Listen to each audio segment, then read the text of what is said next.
Out on the corrugated red dirt tracks north of Marie, where summer ground temperatures on the stony Gibber Plains routinely pass 65 degrees Celsius, a heavy transport truck pulls off the track. A crew starts unstacking wooden crates from a refrigerated compartment, prying back the lids. Not mining gear, not water tanks, insects. Millions of them, chilled, near dormant, waking up in one of the driest drainage basins on the continent. Then the vehicle drives away, leaving them to face a full 12-month burn. It sounds like a tall tale swapped across a pub counter in the Outback. And that turns out to be the most compelling thing about it, because the underlying question is real. Across Australia's vast, arid interior, pastoralists and land managers have been asking whether pollinators could hold a dying landscape together. Not turn the Simpson Desert green, but simply stop what remains of the native acacia and saltbush from collapsing. But a managed honeybee colony starts failing above 40 degrees, and interior summer afternoons sit closer to 50. So why does this story keep circulating? I'm Ambrose Wild, and I went looking for the field trial behind it. What I found instead was something far more revealing, to start with the crates. Every version opens the same way. Millions of bees, frozen solid, released into the red dust in 2023, left for 12 months. Some say 3 million. Some say the desert bloomed after rain. Some say the hives baked at 70 degrees and melted. What none of them mention is who ran it. No state fauna authority, no CSIRO report, no university paper, no lead researcher, no monitoring data, no permit numbers on a government register. Trace any version back far enough, and it ends in another recycled clip, or an article assembled by algorithm. The story has a full plot and no origin. The honest place to begin isn't what happened to those bees. It's why a story without a source travels so well. There's a tell. A real environmental experiment leaves a paper trail long before it leaves a headline. A land care permit, a research institution, a principal investigator, a set of station coordinates. This one arrives fully formed, always with round numbers, always with a time frame that just elapsed, and never with a scientist you can contact. It travels because it flatters a common assumption that an arid landscape is a broken landscape, and that a broken landscape can be fixed by dropping life back into it. Ship in the pollinators. Wait a year. Watch the red dirt bloom. It's a neat concept. It's also the exact template of 40 years of land restoration failures. Which brings us to the animal itself. The myth always relies on European honeybees, because that's what we picture. Wooden hive boxes stacked in a paddock, a beekeeper in a suit. But in Australia, the European honeybee is managed agricultural livestock, and in the wild, an aggressive introduced pest that displaces native fauna. Releasing commercial honeybee colonies into the far outback to save it makes about as much ecological sense as releasing domestic cattle into the Simpson Desert and calling it habitat restoration. The desert already has bees. They just don't live in wooden boxes. Australia's native desert pollinators are overwhelmingly solitary. A single female digs a burrow into sun-baked clay, provisions a few underground cells with pollen, seals them, and dies before her offspring ever emerge. No hive, no communal nest, no massive brood to keep cool. That single structural difference is everything. A solitary ground nesting bee never has to spend energy fanning a communal cluster through a 50-degree afternoon. The exact thermal limit that kills an imported colony doesn't apply to them. Native desert bees solve extreme heat the same way almost every outback creature solves it, by refusing to face it head-on. They forage at first light, retreat as the ground temperature climbs, and emerge again as the stony Gibber Plains surrender their heat at dusk. It's the baseline survival strategy of the inland. The stripe-faced dunnart hunts after dark. The desert scorpion spends the middle of the day buried half a meter deep beneath the sand it roams. Nothing that thrives out here attempts to muscle through an outback afternoon. Everything schedules around it. and native flora has evolved right alongside them. Arid zone acacias and Eremophila species time their flower openings to push nectar into the cooler dawn and twilight air, advertising to whatever native pollinators are still on the wing, which exposes a glaring blind spot in ecological data. For over a century, field surveys across rural and remote Australia have relied heavily on daytime visual transects, simply because that's when human researchers can physically operate without heat stroke. If a significant share of desert pollination occurs in the twilight or dark, science has been counting the day shift and mistaking it for the total workforce. Our baseline understanding of these native insects is far sparser than most people realize. Comprehensive survey work conducted across remote arid zones routinely yields staggering results. When entomologists set specialized nocturnal traps, up to 80% of the native bee species collected represent entirely new regional records or undescribed species. In the driest corners of the country, most of what is actually pollinating the native flora has never been formally cataloged by state flora and fauna departments. So the central premise collapses on two fronts. We don't need to import feral honeybees into the arid interior. Australia already has its own native pollinators, adapted over millions of years to thermal extremes that would melt a commercial hive. And we couldn't accurately measure whether an artificial release worked anyway, because there is virtually no baseline inventory to measure against. But while the myth of the frozen honeybees in the desert is entirely fabricated, the deep environmental anxiety driving its viral spread is painfully real. Australian beekeepers and agriculture face a genuine crisis, though it stems from a very different source. Over recent years, commercial beekeeping across the eastern states has taken devastating hits. Losses haven't been driven by heat waves alone, but by the relentless arrival and spread of biosecurity threats, most notably Varroa destructor. The parasitic mite latches onto honeybees, weakens them, and acts as a vector for debilitating viruses that wipe out whole apiaries within weeks. When the parasite breached state border quarantine lines, biosecurity authorities were forced to eradicate tens of thousands of hives, causing massive disruption to commercial crop pollination from almond orchards in the Murray-Darling Basin to canola fields in Victoria. Without constant chemical treatments and strict biosecurity management, a commercial European honeybee colony in Australia collapses. Remove the apiarist, and the season claims the hive. This is where an agricultural optimization trap becomes obvious. We spent over a century selectively breeding the European honeybee for high honey production, docility, and easy transport in trucks across thousands of kilometers of highway. We produced an efficient agricultural tool, but in doing so, we engineered an animal that requires permanent human life support to survive.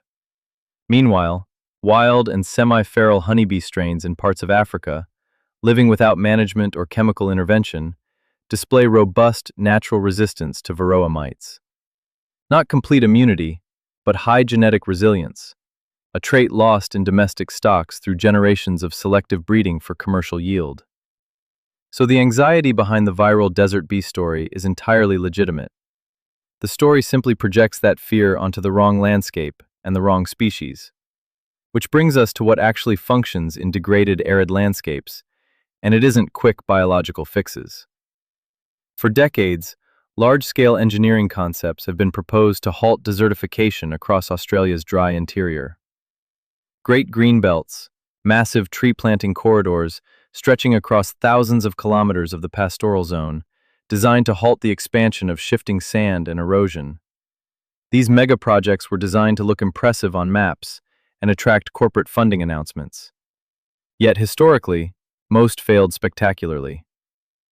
Thousands of saplings were planted directly into soil that had baked into hard-packed clay, so dense that rain could not penetrate. When brief, violent downpours hit, water simply sheeted over the surface, washing away topsoil while the newly planted roots remained bone dry. Within a single hot season, vast swaths of these revegetation lines died off, leaving behind rusting plastic tree guards across the dirt dot in the bidge.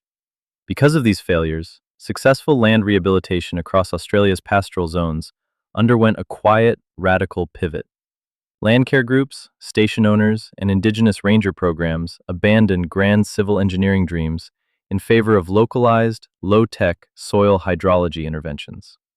Instead of trying to force millions of trees into unyielding dirt, land managers returned to simple earthworks designed to manipulate the movement of surface water. They stopped trying to blanket the landscape with imported biology and started working with basic physics and geometry. The most effective methods didn't require high-tech innovation. They relied on principles that had been forgotten or ignored during decades of heavy stocking and mechanical clearing. The technique that reshaped degraded grazing country wasn't a modern invention. It was a refinement of traditional earth-shaping methods. On degraded cattle stations across the arid interior, land managers revived water ponding and keyline contour ripping. Pits and small depression trenches, roughly 30 to 50 centimeters deep, are cut directly into the clay pan and packed with organic debris, brush, and cattle manure. Alongside them, semicircular earthen bunds, or half-moon contours, are plowed across low-sloping paddocks, positioned with their open ends facing uphill to catch overland flow. When heavy storm cells sweep through the pastoral zone, rain falls rapidly and vanishes even faster across compacted dirt, stripping remaining topsoil as it flows off toward dry creek beds. A half-moon bund or water pond intercepts that surging runoff. It holds the water stationary, giving it hours, sometimes days, to sink deep into the subsoil, rather than evaporating or eroding the paddock. Between 10 and 15% of captured rainfall penetrates deep enough to recharge local water tables, instead of escaping down the catchment. Inside the depression, protected by the shade of its own raised rim, native grass seeds and acacia shoots find a microclimate that the surrounding open ground cannot provide. In recent years, pastoralists and regional natural resource management boards have deployed specialized heavy machinery, such as pitters and modified rangeland plows, across Queensland, New South Wales, and South Australia, cutting thousands of these water-harvesting crescents into scalded country. They operate at 10 times the speed of traditional manual earthworks. In regions where stations were previously written off as dust bowls, native saltbush, Mitchell grass, and mulga have returned. Crescent-shaped scars carved into dry clay. That is the physical intervention that actually restored vegetation to degraded rangelands. Not releasing millions of imported bees from refrigerated trucks, but mechanical geometry designed to capture water. The honest answer to the viral headline is that nobody dropped millions of frozen honeybees into the Australian outback. And if they had, the heat and lack of floral resources would have wiped them out in weeks. But there is a real physical dynamic attached to global dust transport that is far more extraordinary than any fabricated bee story, and almost no one sharing online viral clips has ever heard of it. Every year, high-altitude winds lift roughly 182 million tons of dust off the world's hyper-arid depressions and carry it thousands of kilometers across oceans. Around 132 million tons remain airborne as the plume crosses vast marine expanses, with roughly 27.7 million tons settling over hyperdense tropical rainforest systems like the Amazon basin. Within that airborne dust lies essential phosphorus, approximately 22,000 tons of it delivered every year. Satellite arrays tracking these dust plumes in 3 dimensions revealed a critical biological connection. That 22,000 tons of phosphorus precisely matches the volume of essential nutrients washed out of rainforest soils annually by heavy tropical rainfall and river runoff. Most of that nutrient-dense dust originates from a single dry lake bed, an ancient inland basin composed of fossilized freshwater diatoms. The world's most barren landmass is actively maintaining the nutrient balance of the planet's most fertile rainforest from 5,000 kilometers away.